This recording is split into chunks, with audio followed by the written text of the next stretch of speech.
जिला परिषद बैठक में देखा मिली धान मंडीर ताती। आज जिला परिषद सबलनी कक्ष में सप्तम जिला परिषद बैठक आरंभ हंगामा कले चाषी। जिले में मिलर माने चाषी 8 ରୁ 10 केजी धान कटनी छटनी करुवा नहीं जिलापाल निकट में हंगामा कले। आज सप्तम जिला परिषद बैठक में भद्रक विधायक शेतांशु शेखर महापात्र, चांदपाली विधायक व्यामकेश राय, भंडारी पोखरी विधायक संजीव मल्लिक, बासुदेवपुर विधायक अशोक दास, जिला परिषद अध्यक्ष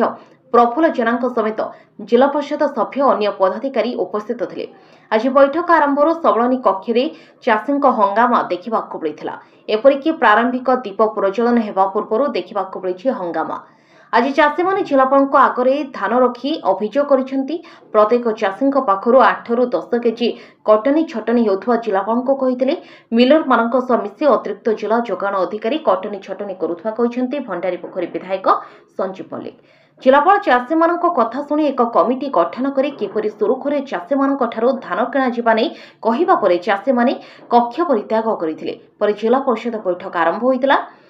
सबलनी कक्ष में भद्रक विधायक चांदपाली विधायक मध्य कथा कटाकटी होगा फल उभय दलर समर्थक आसी पहुंची पारिबारु स्थिति नियंत्रण करने पुलिस प्रशासन पक्षर पुलिस मुतयन कर देखा मिली।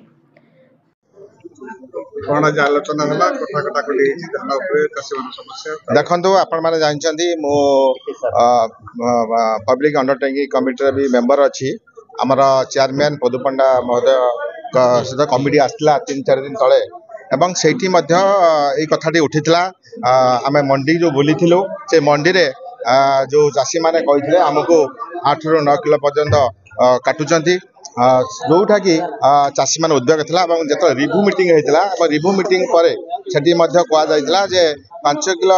जो अच्छी उपरू भी नदी मत्स्यदार अच्छे कहते 5 किलो जो गोटे स्टैंडर्ड अच्छी उपरକୁ न जाए 4-5 किलो से कथा कहला। एवं जहाँ को विधायक आमर बीयूसी चेयरमैन कहते जे एटा को ये करबा नहीं जो किंतु आज पुणी मंत्री आसते आम जिला मंत्री अच्छी रिव्यू करते सी भी सी कथा उद्वेग प्रकाश करते जो 8-9 किलो कटा हो सी उद्वेग करते जिलापाल महोदय निर्देश देते तुरंत यो बंद करी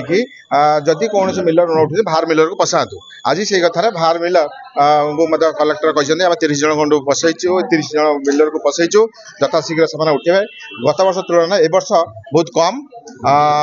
लिफ्टिंग जो टार्गेट बहुत कम अच्छी तो आम चाहूँ तुरंत चाषी मान समस्या दूर हो धान उठू या द्वारा समस्ते चाषी उपकृत हो पारे। आज ये जो जिला परिषद बैठक रे आज हटात आपण जो कथा कटाकटी हला कोन प्रसंग ऊपर ई कथा कटाकटी हला काई जे सब सुनला देखंतु वर्तमान जो धानर अभावी बिक्री आरंभ होई सरकार कहउचंती कथा देई कथा रखिले कटनी छटनी शेष सीमा को चली जाई। मु भी जो दलर हुए ना कहीं जिते एटा आम जिलार स्वार्थ कथा अतीत मोर जाना भितर मो नॉलेज 6 ରୁ 7% धान परसेंटेज कटा जाऊला। धान भी निम्नमान चाषी पाखे अच्छी कटा जावाई जो गोटे प्रस्तुति बैठक करते हिसाब से एबे तो ताकू टपी गल 8 ରୁ 10% 8 ରୁ 10% वर्तमान तो 8 ରୁ 10% जो धान कटनी चटनी क्या निर्देश रो सरकार कहते 1% धान कटा जाई पारिबो नै। एफएक्यू मान मेसीन देइचंती से मेसीन जब उड़े देवे आप 20% धान पड़े तो कौटा आम ग्रहण करवा। तेणु से कथा को नहीं चाषी मैंने जो गृह मध्य को प्रवेश कर आसिले से बाबद आलोचना को जाई वितंडा हवा आज्ञा स्वाभाविक कथा। गोटे मीटिंग जो अच्छी गोटे बैठक हो चाषी और विभिन्न लोक समस्या को लेकिन आसुँच तेणु से अभियोगटा को प्रकाश कले गृह उद्वेग प्रकाश पाइला समस्ते से गुरुत्व बहन कले निर्देश करा जाइए खूब शीघ्र ये समस्या समाधान करा जिवो कटनी चटनी उपरे अंकुश लगा निश्चित है एवं गृह ठीक भाव चलला आम सेमती गोटे माने गोटे विवृत्ति दबाटा ठीक हो से मानसिकता अलग आगे से मानसिकता गृह चलवा कथा नुह गृह गोटे श्रृंखला रहा दरकार आम गृह को पवित्र गृह बोली कहते आम लोक मानकर मुद्दा नहीं आज ये बसते ये कहार व्यक्तिगत किसी माइलेज कमु ना कि बढ़ू ना लोक मान समस्या समाधान करने जो आलोचना हम पाटितुंड बाक्मीतुंड टी हवा उचित ना कथा गोटे घर माने आलोचनार समीक्षा आसो ना किंतु समीक्षा करने जो नाराबाजी दिज्व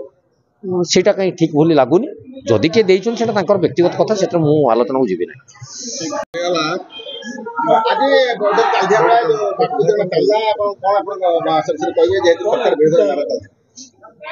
सरकार कथा नहीं कथा होची जे भद्रक जिले रे जो आमर धान प्रोक्योरमेंट होची सेटा आमे समस्ते उद्वेग प्रकाश करथिलु कि चाषी भी आसिक भेटी 8 किलो रु 12 किलो पर्यंत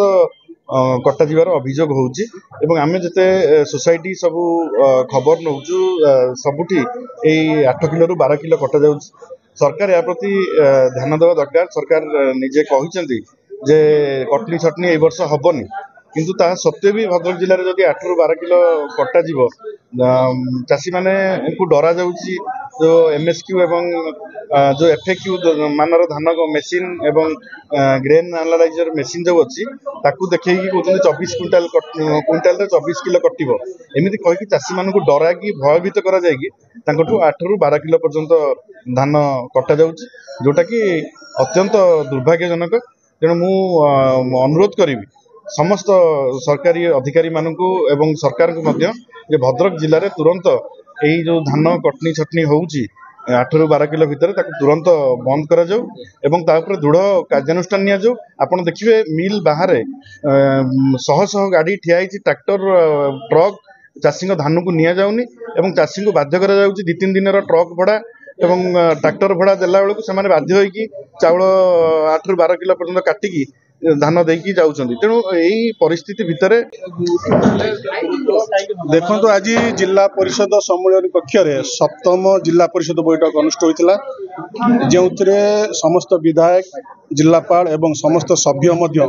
उपस्थित थिले विभिन्न विभाग अधिकारी मध्य उपस्थित थिले सब विषय आलोचना होता किंतु बैठक आरंभ पूर्व निर्दिष्ट एक राजनीतिक दलर किछि नेता माने जो प्रकार कार्य भारतीय जनता पार्टी सरकार आसला परे लोकंकर सरकार लोकों जो भाव काम करुच्ची आज चाषी को जो 31 टंका कथा कही 31 टंकार मूल्य प्रदान करुच्ची सुभद्रा योजना माध्यम माँ मानू आज सशक्तिकरण करुच्ची ताहाकू असहिष्णुता भाव अनुभव करी आज किपरि गृह रे बैठक को विरोध करने एक षड्यंत्र रचिथिले जहाँ 24 वर्ष भीतर से कर न पारिथिले मात्र 7-8 मास मोहन माझी सरकार आज करिपारुछि आदि साधारण लोकटे मध्य उपकृत होछि बिना कोनोसी तथ्य रे से माने सरकार को ऊपर एवं विभागीय अधिकारी मान को ऊपर मध्य आंगुली उठाइथिले जहाकू आमे माने विरोध करिथिलु कारण जो अधिकारी आज अछंती से माने मध्य पूर्व सरकार रे एई अंचल थिले जेतबेले से तळ सरकार से अधिकारी माने भलो थिले आज जेतबेले सरकार परिवर्तन होईछि किपरि अधिकारी माने दोष लदिबा संपूर्ण भूल कारण अधिकारी माने विगत सरकार रे चापग्रस्त होई काम करथिले किंतु आम सरकार रे अधिकारी मान को संपूर्ण खोलाहस्त दिया प्रदान करा जायछि जे गरीब लोकटिए से गरीब लोकटी किपरि उपकृत होबो गरीब लोकर समस्या किपरि समाधान होई परिबो से समस्या को समाधान समाधान करछन्ती जहा द्वारा भारतीय जनता पार्टी और मोहन चरण माझी लोकप्रियता दिन को दिन वृद्धि पाउछि जहाकू सही न पारी विरोध दल आज ये षड्यंत्र करथिला